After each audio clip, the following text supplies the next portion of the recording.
Hello, my friends. Welcome. I thought I would do a quick talk on the full moon energy around this full moon in Capricorn at the beginning of July 2023. Some of the energies, themes, and things that we might be feeling, experiencing at this time.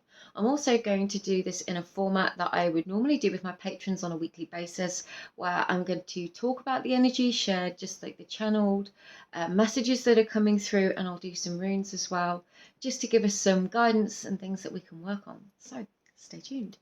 If you haven't been here before, then welcome. I'm Anna, Alchemist of the Arts.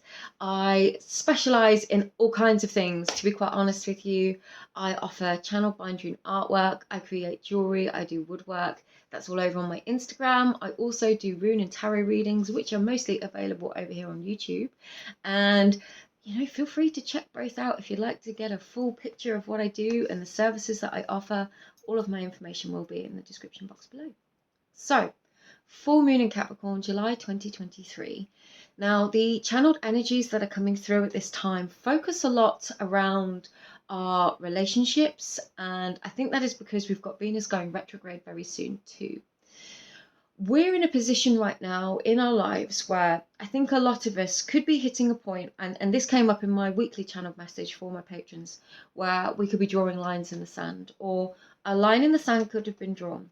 And for many of us, that could have been drawn by ourselves, and we're deciding right now, we could have some boundary steppers. We could have people that maybe are going to test us and see whether or not we're going to stand up for ourselves and the line that we've drawn.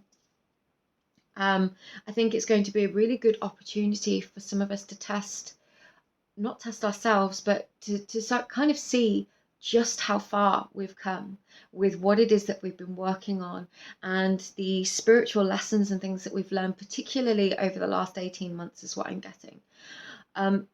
It's a recognition of all the growth and the hard work that you've been doing. So situations could suddenly pop up and you're given an invitation, an opportunity to maybe revisit something, maybe go back to a version of self that you've been consciously evolving on. And I don't want to say it in any disrespectful way, because obviously all of these aspects of self, all of the incarnations of ourself that we are in this lifetime, deserve our love and respect, because they've got us to where we are now. But sometimes somebody or people or situations come along and they can trigger us, and we can look at them and be like, and it can elicit a reaction from us that is like a self from a while ago, and you're like, oh, okay. So the question is, do we want to go back there? Do we want to go back to that state? Do you want to go back to that mindset? How far have you come? What have you done to get yourself to this place right now? Recognize what has been working for you. Recognize what you've been doing. And if you need to, I would stand your ground. This is, like I said, it's an opportunity. I don't want to say a test, but it's almost like an opportunity for us to stand our ground for ourselves, to choose to respect the boundaries that we have created or the lines that we have drawn. Now, when this comes down to our relationships, and I think, to be honest, with the current energy, I might even do a whole separate video on relationships. If you want that, just let me know. There's this whole other energy of, and this doesn't just have to be romantic relationships. It could be a job, a personal relationship. It could be something else, a specific goal, something that was deeply connected to something to your heart, something that you really wanted to do, that you really worked for or longed for, is the word that's coming through. And it might now appear in your life as like it's here, like have it then, okay. And having received it, then you go, oh my gosh, why was it this thing that I was so focused on? And it could be that moment of the absence of it was triggering like a trauma wound, like a pattern, something that feeling of lack. It's very much that Nalthi's rune energy, that feeling of inner need, of being hungry for something, that level of starvation for something, that when we don't have it in our lives, we desire it. And the minute it's there, you see it, and you see it in every shade and dimension for what it really is. Now, I'm not saying this is going to be something that happens overnight, but it's one of those things that I think might evolve over the next month or two, where we suddenly realize that what it is that we've received um, isn't perhaps the thing that we really and truly wanted. And again, it's not to look at that with negativity or to look like we've made the wrong decision. Often, these experiences are completely vital in our lives in order to reconfirm what it is that we do truly want. Sometimes we have to be in that feeling of lack to push us towards a particular desire. And in the process of obtaining that desire, we grow, we learn, we evolve, we amass new wisdom. Or knowledge that we assimilate into wisdom through our real world experiences because we're humans.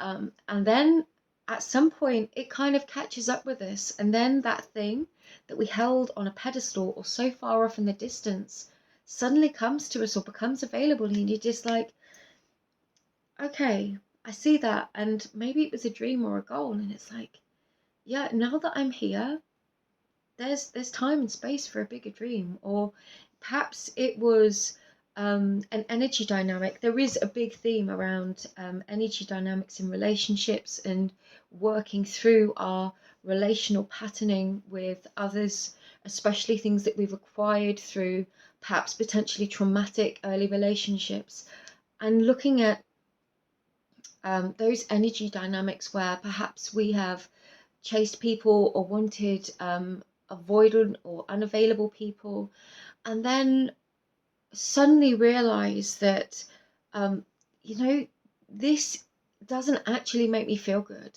This being with this person makes me feel comfortable because of the discomfort, because of how similar it is to some of my trauma patterning that I have acquired through the course of my life. You know, especially if particular types of relationships with important people in your life, and this is often through, you know, parenting or early relationships with others, with romantic partners or even friends. Um, when we have certain types of unhealthy dynamics, that can begin to feel very, very normal. And actually, this is where those patterns begin and form. They're often learned. They can be ancestral in that, you know, we learn them from our parents that learn them from their parents and so on and so forth back to across eons of time. But it can be very much in this lifetime because of different environmental factors too. Now, when we look at those things and realize all of a sudden that we've been holding ourselves in a particular space, in a particular feeling, because it felt safer than the unknown, then it felt safe because it was uncomfortable. And that's what we were used to. When you realize that, you were given that opportunity to break that pattern. And as intimidating as that is, this is how we begin to heal those patterns in order to bring these kind of new relationships into our experience. Now, what this means is some of us could be going back through patterns where we decide to go back to a particular type of relationship or friendship group or an experience that we might question ourselves over. And there could be a moment where it's like, do you know what? I don't actually know now whether now that I'm here. It's like you're not sure if you want to go to the party because of who's invited you or whatever, and then you get there and then that moment you're like, yeah, and now I feel uncomfortable, like I don't want to be here. And I know that's a really loose example, but once you get to that point, you could have spent so long thinking about it, and then you feel it and recognize just how far you've come and shifted because now it doesn't feel comfortable, or maybe it doesn't feel right, or it isn't where you want to be.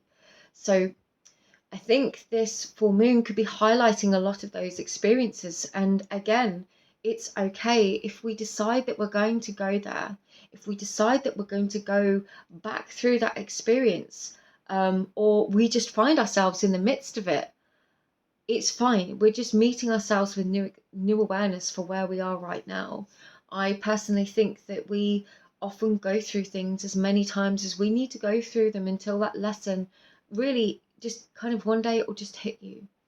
and you'll see something or somebody or a situation or a friendship or um, a workplace dynamic for what it is, with your newfound self-respect, with your newfound self-love, and you'll go, whoa, this isn't for me anymore.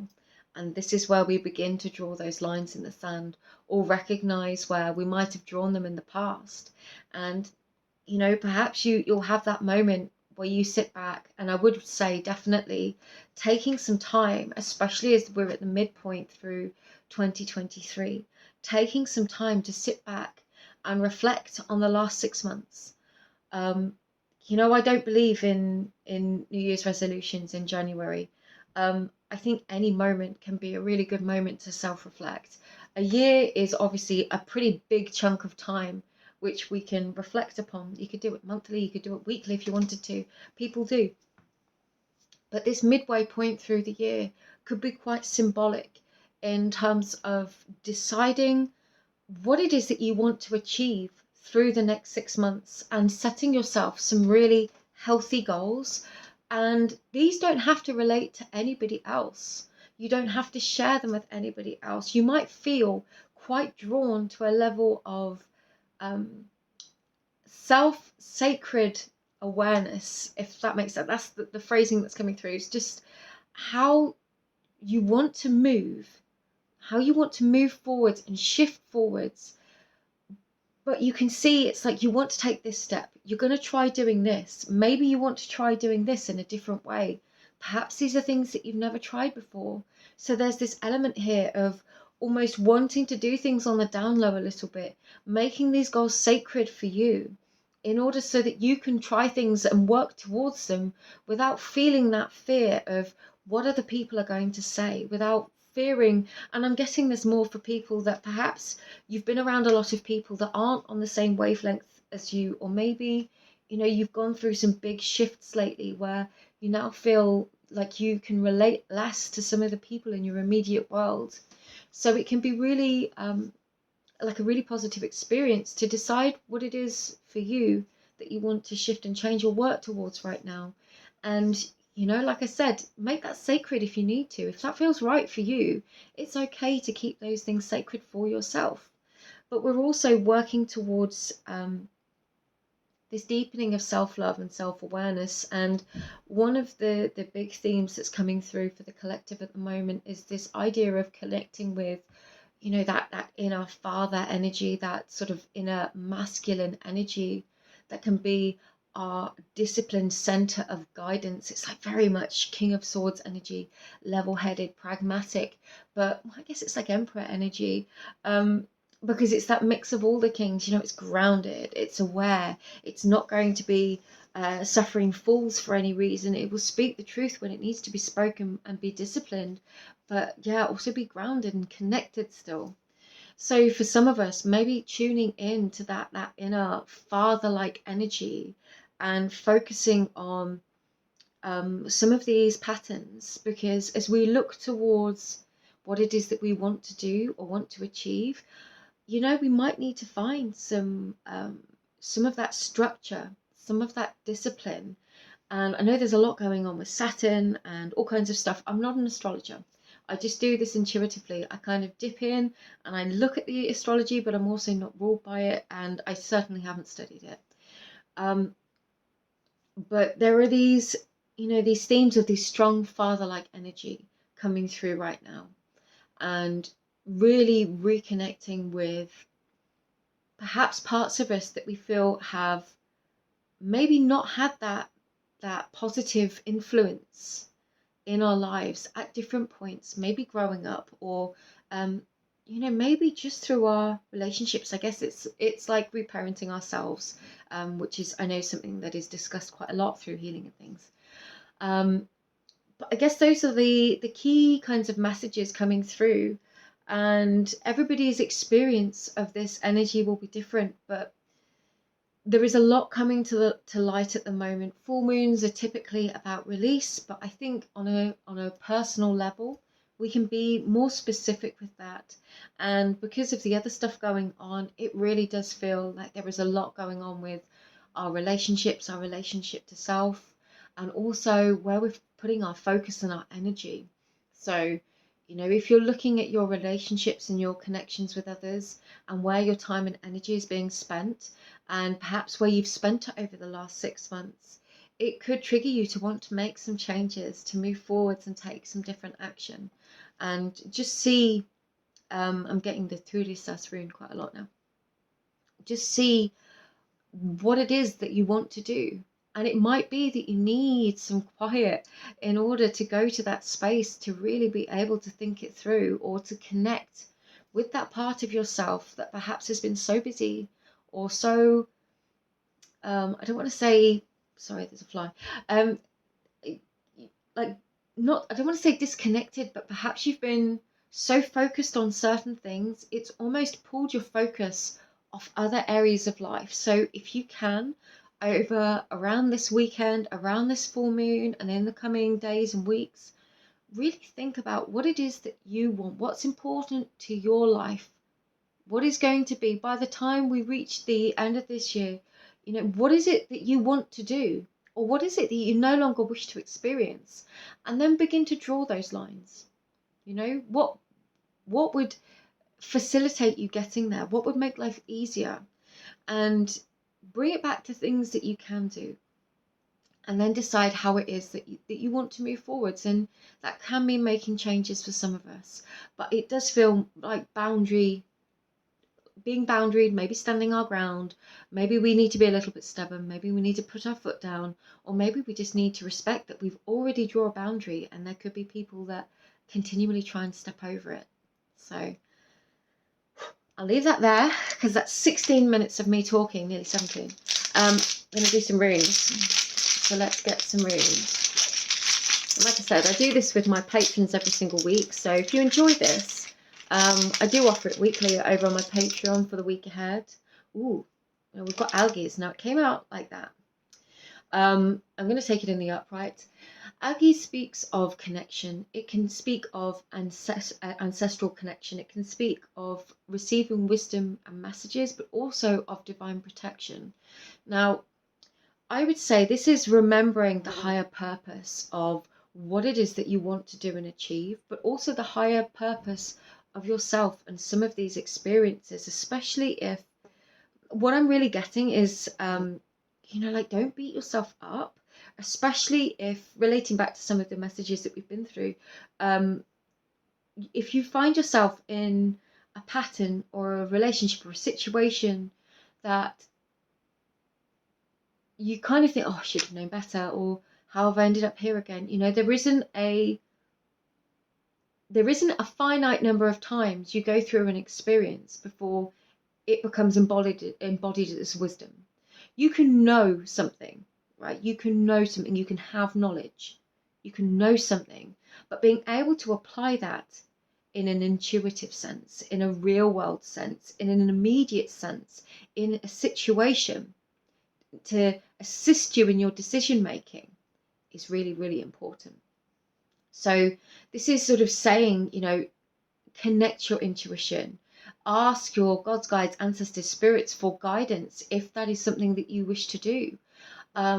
Maybe reconnect with your own sacred practices, but remember the sacredness of self and the sacredness of your journey for wherever you are right now.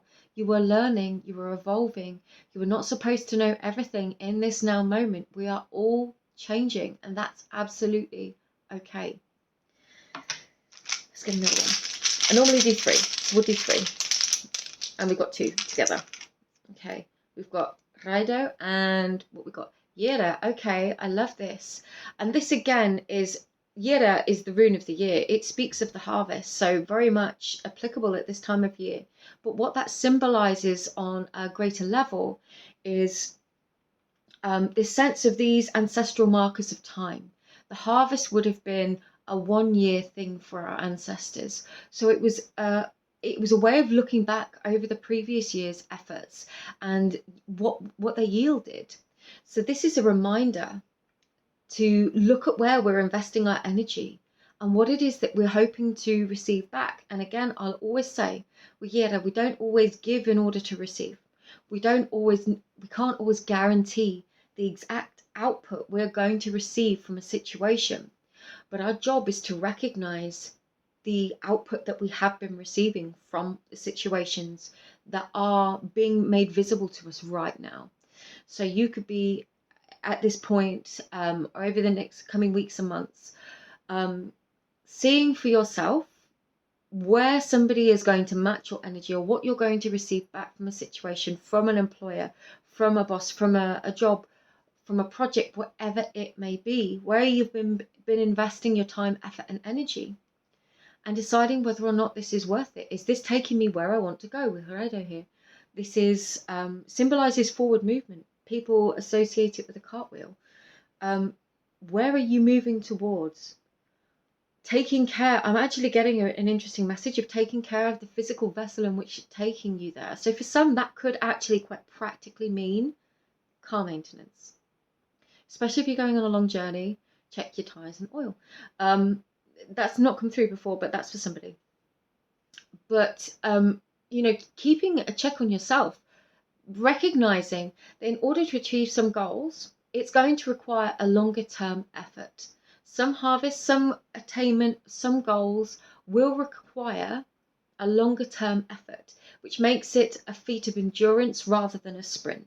So if you are going to work towards a specific goal, there's a couple of different layers to this. It's sort of saying not to get frustrated with yourself in that immediate sense, in those initial moments. Sometimes you're going to have to go to keep applying that energy. And I think you'll know this is for you, but this is more like if you're starting to work towards something new, a new project, something that you're initiating at this time. If that is the case, and there is genuinely that goal, and you know you're working towards it, you know that you're going to get there, but it requires a longer term effort. It's, something like writing a novel, that is going to take time. That isn't going to happen overnight. I don't care how many AI tools that you want to use. In order for that to be a finished, edited product, is going to be a couple of drafts. That's a marathon. That's endurance. And you're going to get there. You're going to get to that end goal, and you're going to receive the results. You're going to see it. You'll get the harvest, but it's an endurance. So if that's the case, recognizing that, pacing yourself, taking care of your physical vessel is as important as anything else. But for others of us as well, Rada can speak of moving away from something. So this is our job to discern what it is in our lives we want to move towards, and what it is that we want to move away from. Where do these energies meet? What is viable for us? What is energetically viable? Can you keep sustaining this level of investment? Do you want to keep sustaining this level of investment? Or do you feel now that you are at a point where you want to call back the energy to you and invest it somewhere else? Because that might be the point at which you make this big change for you and move in a brand new direction. And I think if that's the position you're in, that will feel very, very aligned. And I haven't had much themes, feelings, or emphasis around, having like epiphanies. These feel more like dawning realizations or thought processes, experiences that have evolved over a period of time. However, it is different for everybody. Everybody has their own personal experience. So just tune in, see or feel how these runes relate to your own personal life, and then take those cues and nudges from the universe. You might be being called in a new direction. You might have a new goal that is becoming apparent to you that requires you to pivot or to move in a new direction. And our job is to listen. And it doesn't mean that you have to completely, like 180 flip. It could just mean pulling a little bit of your energy back, and instead of putting it over here, deciding to invest it over here so that you can work towards something new. And I think that will be that will probably relate to a lot of people that want to do more for them and step away from things that have been draining them. Now, because those two came out together, I'll do one more. Ooh. Nope, we've got another two. Of course we did. Okay. So funny. I just said I haven't got a lot of like messages around catalysts or sudden changes or epiphanies, and Sevilla comes out, of course it does. Sevilla being the rune of the sun, but to me it also can indicate like sudden enlightenment, like a lightning strike. Those sudden awakenings, experiences, thoughts, revelations, realizations that hit you like a bolt of lightning out of the blue, and you just see something with total clarity. These kinds of shifts, I see them as like karmic shift towards our destiny. This light of the sun that comes into our life will illuminate what needs to be seen. And the fact that it's come out with Evaz in the reverse. Now, Evaz is the rune of connections, of partnerships, of symbiotic energy, of things that work together, of co-creative energies. It's typically related to the horse and the rider, which is where that kind of symbiotic energy comes from. So if we look at our partnerships, our relationships, our workplace relationships, our anything that requires relating to others, it's time to see what's not working, okay? To see what's imbalanced and what's not fair. And again, this feeds back into what has been draining our energy, what we have been giving so much into, and actually feeling like we are draining ourselves in the process. So there could be sudden ideas or realizations that come in. But for others, I'll read this a different way. It's entirely possible that if a relationship has felt under strain or it's felt difficult, there could be a very positive solution in order to find a way through it. And this fresh energy coming in with Sevilla, it will enlighten, it will illuminate what isn't working. But that means that there are solutions. It will, as if it can highlight and illuminate the problem, it can also bring forth the solution. You know, the way that energy is so polarized, there is duality in it, but if we have the wisdom of what is wrong, we have the potential to fix it.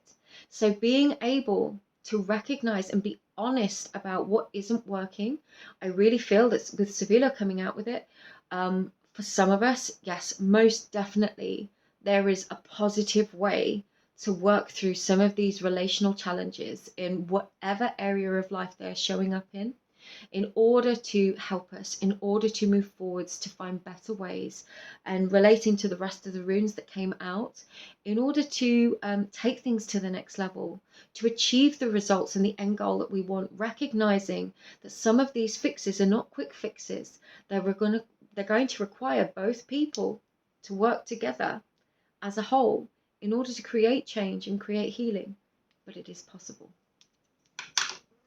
Okay, guys, I'm going to leave that there for you.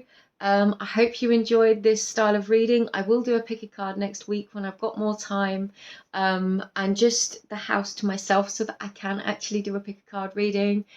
You know, I do have children, so that's often if I don't film readings for a little while, it's just because I've got a lot going on and filming at home can be difficult. But it's kind of easier for me to film these. If you enjoyed this, do let me know. And feel free to like, share, subscribe, share it with somebody you think would enjoy it if that feels right for you. Do offer personal readings as well. And like I said at the beginning, if you've stayed with me to the end, you're a champion and I love you. But I appreciate any amount of time that you spend with me. And feel free to check out all the other crazy stuff I do. I try and make my Instagram quite entertaining. So I'll see you over there. I love you guys and I'll speak to you soon. Take care. Bye-bye.